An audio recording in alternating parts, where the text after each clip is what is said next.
साल 1984 या वर्षी लडाखमध्ये एक आमरण उपोषण सुरू होतं। मागणी होती लडाखच्या नागरिकांना अनुसूचित जमातीचा दर्जा द्यावा। उपोषणकर्ते होते सोनम वांग्याल यांची प्रकृती खालवता तत्कालीन पंतप्रधान इंदिरा गांधी स्वतः लेहला गेल्या।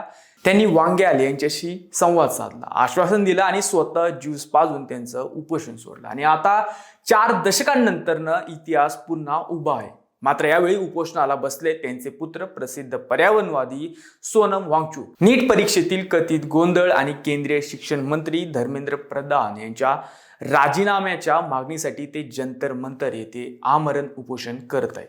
त्यांचं वजन 8 ते 10 किलोनं घटले, पण अजून तरी मोदी सरकारच्या हृदयाला पाझर फुटलेला नाही असं दिसतंय। कणकर असणाऱ्या इंदिरा गांधी यांनी प्रत्यक्षात किती संवेदनशील होत्या?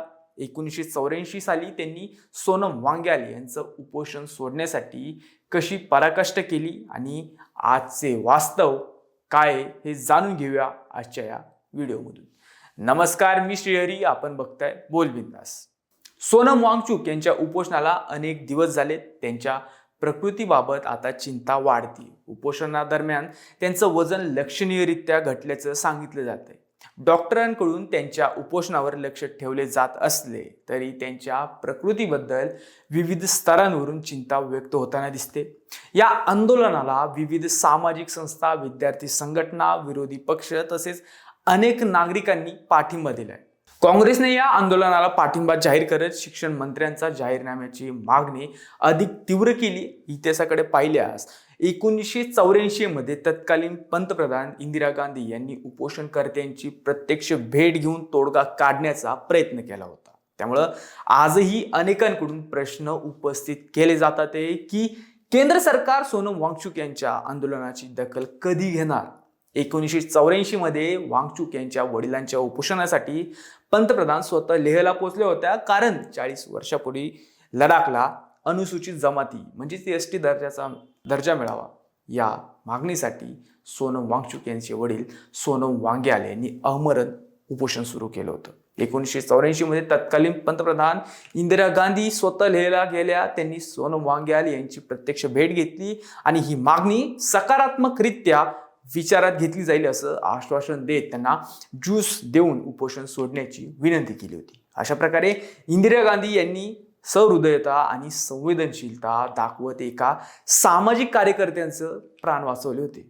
आता बघू सोनम वांगचुक यांचे वडील कोण होते आणि त्यांचं कार्य काय होतं। सोनम वांगचुक यांचे वडील सोनम वांग्याल हे सुरुवातीला नॅशनल कॉन्फरन्सशी संबंधित होते। त्यानंतर ते भारतीय राष्ट्रीय काँग्रेसमध्ये सहभागी झाले। 1975 मध्ये त्यांनी तत्कालीन जम्मू काश्मीर सरकारमध्ये कॅबिनेट मंत्री म्हणून काम केलं। सोनम वांग्याल यांनी जम्मू काश्मीरमधील काँग्रेस सरकारमध्ये मंत्री म्हणून विविध खात्यांची जबाबदारी सांभाळली आणि लडाख प्रदेशाचे प्रतिनिधित्व केले। राजकीय पार्श्वभूमी असूनही सोनम वांगचुक यांनी सक्रिय राजकारणापासून दूर राहण्याचा निर्णय घेतला। त्यांनी सामाजिक परिवर्तन, शिक्षण आणि पर्यावरण संरक्षण या क्षेत्रात आपलं कार्य केंद्रित केलं। सोनम वांग्याल यांचे 1998 मध्ये निधन झाले। लडाख प्रशासनाच्या संकेतस्थळावरील म्हणजे पोर्टलवरील माहितीनुसार 10 नोव्हेंबर 2021 रोजी त्यांची 23वी पुण्यतिथी पाळण्यात आली होती। त्यावरून त्यांचं निधन 1998 मध्ये झाल्याची पुष्टी होते। सोनम वांग्याल हेही लडाखच्या हक्कांसाठी सातत्याने लढणारे आंदोलनकर्ते होते। 1984 मध्ये लडाखला अनुसूचित जमाती एसटी दर्जा मिळावा या मागणीसाठी त्यांनी 2 वेळा आमरण उपोषण केलं होतं। त्यावेळी तत्कालीन पंतप्रधान इंदिरा गांधी स्वतः लेह येथे पोहोचल्या। त्यानंतर त्यांनी उपोषण सोडले। आता आज त्यांच्याच मुलाचं उपोषण राजधानी दिल्लीत सुरू आहे।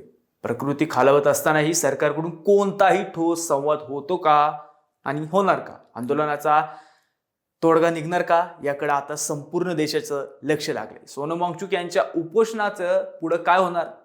सरकार संवादाचा मार्ग स्वीकारणार की संघर्ष आणखी तीव्र होणार हे येणारे दिवसच ठरवतील। पण इंदिरा गांधी यांच्या काळात इतिहास पाहिला तर नरेंद्र मोदी सरकारने आतापर्यंत या आंदोलनाबाबत आणि सोनम वांगचुक यांच्या बाबत कोरडेपणाच दाखवल्याचं दिसून येतंय। तुम्हाला काय वाटतं हे कमेंट करून आम्हाला नक्की कळवा आणि अजून आमचे चॅनल सबस्क्राईब करायचं तर आताच करा। जय हिंद, जय महाराष्ट्र।